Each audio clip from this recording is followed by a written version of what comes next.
Bueno, este es el resumen de las últimas clases de física, tratando de involucrar a los estudiantes con un estudio formal de las fuerzas eléctricas basados en la ley de Coulomb.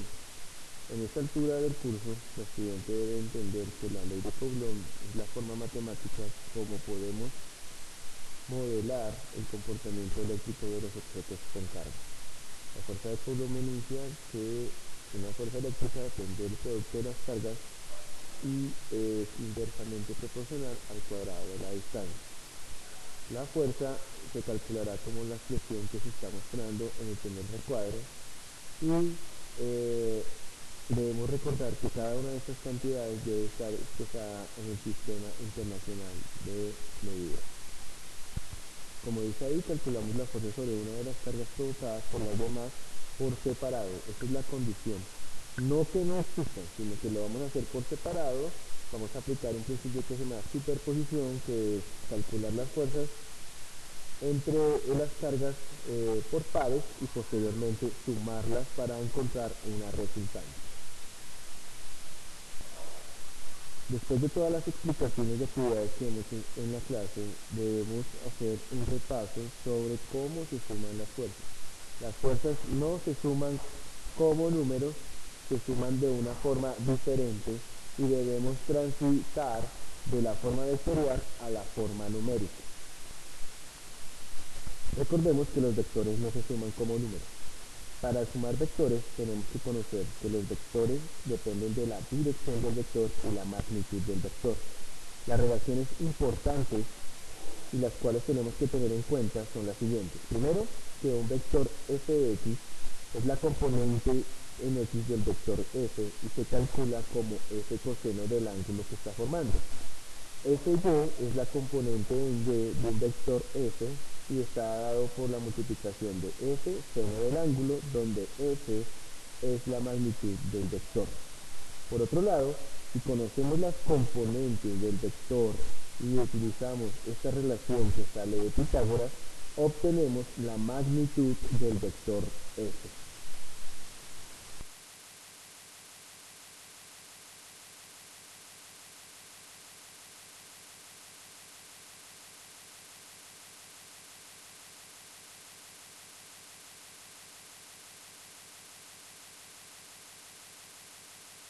La dirección del vector.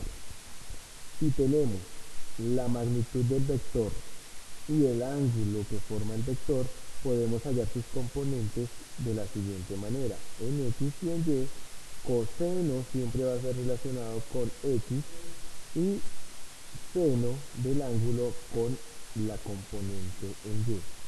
Cabe anotar que esto es válido para todos los vectores. Avanzando en este proceso de calcular una fuerza resultante, cuando hay muchas fuerzas, pues debemos aplicar a cada una de las fuerzas lo que hemos aprendido hasta el momento. Tenemos tres fuerzas, la fuerza 1, la fuerza 2 y la fuerza 3, cada una de ellas con su respectiva componente en x. Vemos que es la misma forma matemática que hemos analizado en el punto anterior, x relacionada con coseno. Los valores de los ángulos pueden ser distintos, de tal forma que si yo estoy hablando de la fuerza 1 en y, tengo que hablar del ángulo 1. Posiblemente sea diferente al ángulo 2 de la fuerza 2 y al ángulo 3 de la fuerza 3. Esta LC en nuestro caso indica ley de Coulomb. Calculamos la fuerza eléctrica por la ley de Coulomb y sus componentes como aparece en esta presentación y se trató a profundidad en la anterior presentación.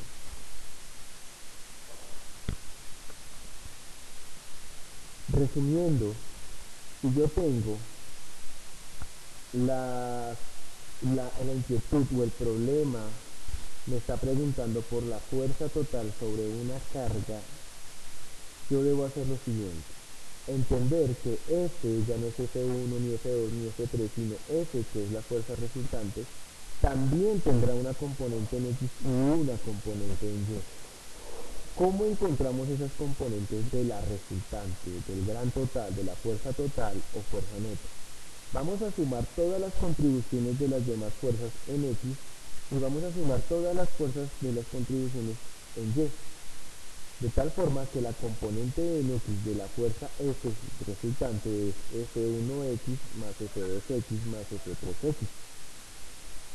Como sabemos, F1X es F1 coseno del ángulo 1, F2X es F2 coseno del ángulo 2, F3X es F3 coseno del ángulo 3.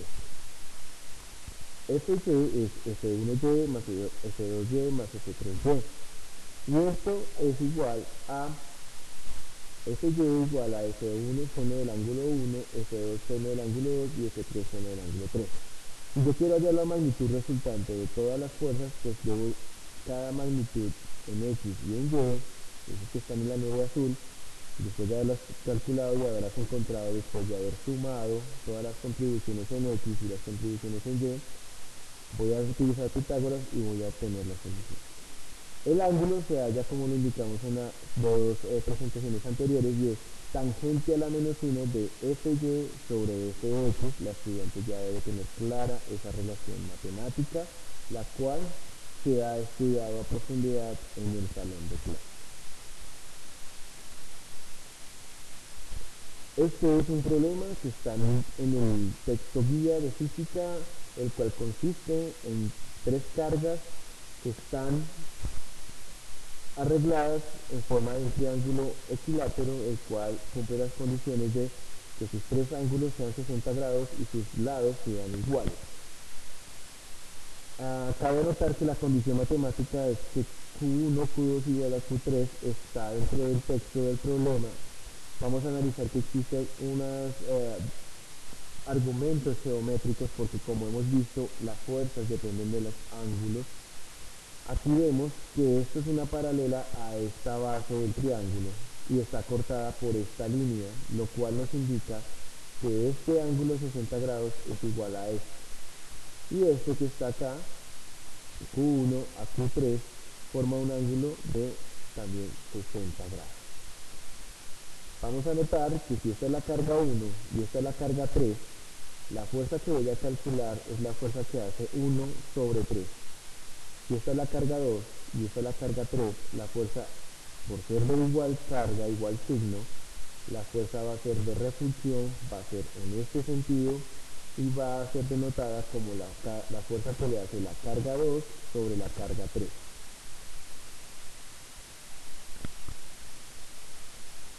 Bien, para resolver el problema tenemos que tener algunos datos. Ya analizamos el problema con los datos enunciados y entendemos la situación física. Primero, que las 3 cargas son iguales, como ya lo dijimos anteriormente. Y el valor es de 11.11 microcoulomb.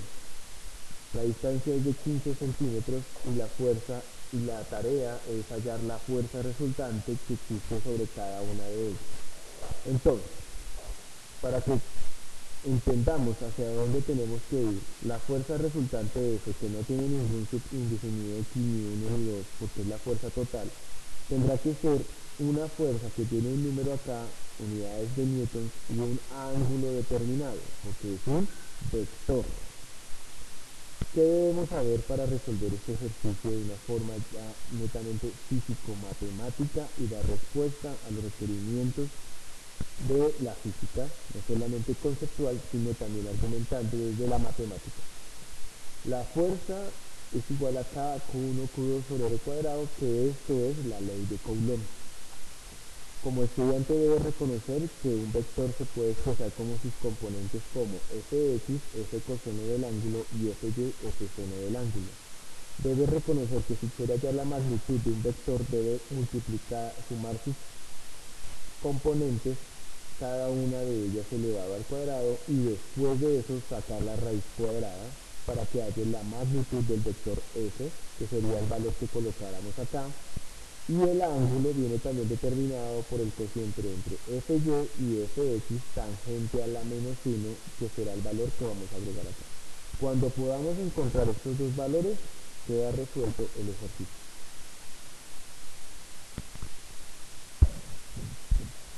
Analicemos nuestro ejercicio. Nuestro ejercicio, otra vez la imagen es clara, las distancias son las mismas. el ángulo con el eje positivo de las X es de 60 grados, bien, y este ángulo también forma, pero con el lado negativo, 60 grados. Vamos a calcular la fuerza que hace la carga 1 sobre la carga 3. Uso la ley de Coulomb. Q1, Q3 son las cargas involucradas sobre la distancia al cuadrado entre ellas. La constante tiene este valor. Aquí el valor es 1.1 por 10 a la menos 5, porque no podemos escribir micro Coulomb, tenemos que escribir 10 a la menos 6, y al hacer el uso de la calculadora obtenemos al final 1.1 por 10 a la menos 5 Coulomb. Todo esto al cuadrado. ¿Por qué al cuadrado? Porque Q1 es igual a Q3 como lo habíamos indicado, o sea que es el mismo valor al cuadrado. También los estudiantes se han dado cuenta que cualquiera de las cosas que calculen les va a dar 48.4 newtons, bien, que fue el valor que nos da en esta relación. 48.4 newtons es la fuerza de 1 a 3, de 2 a 3 y cualquier par de fuerzas que puedan calcular, de 2 a 1, de 3 a 1, de 1 a 2 o de 3 a 2. Cualquiera de ellas les da 48.4 newtons. ¿Por qué? Porque tanto las cargas son iguales como la distancia de separación es la misma. Vamos a tomar este par de fuerzas, que es el que estamos analizando. Ya sabemos que da 48.4 cualquiera de ellas. Vamos a calcular su componente en X.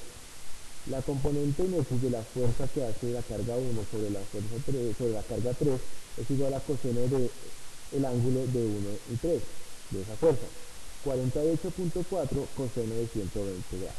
Entonces, según nuestro dibujo, el ángulo que se está formando con el eje positivo de las X, el eje positivo de las X es un ángulo de 120 grados. Volviendo a la figura del problema, observamos que la fuerza que produce Q1 sobre Q3 forma un ángulo de 60 grados con el eje negativo, lo cual quiere decir que si todo este ángulo mide 180, este ángulo que va hasta acá es 120 más 60, 180. Bien, notemos que gráficamente se ve que el coseno de 120 debe ser negativo porque está en esta región, en la parte negativa del eje de las X. Acá está la porción positiva. Bien, entonces siempre que estemos calculando las fuerzas sobre una carga, vamos a hacer un plano cartesiano cuyo origen se encuentre la carga a la cual estamos calculando las fuerzas. Posteriormente, regresamos a nuestro cálculo. Este valor de coseno de 120 grados da menos 0.5.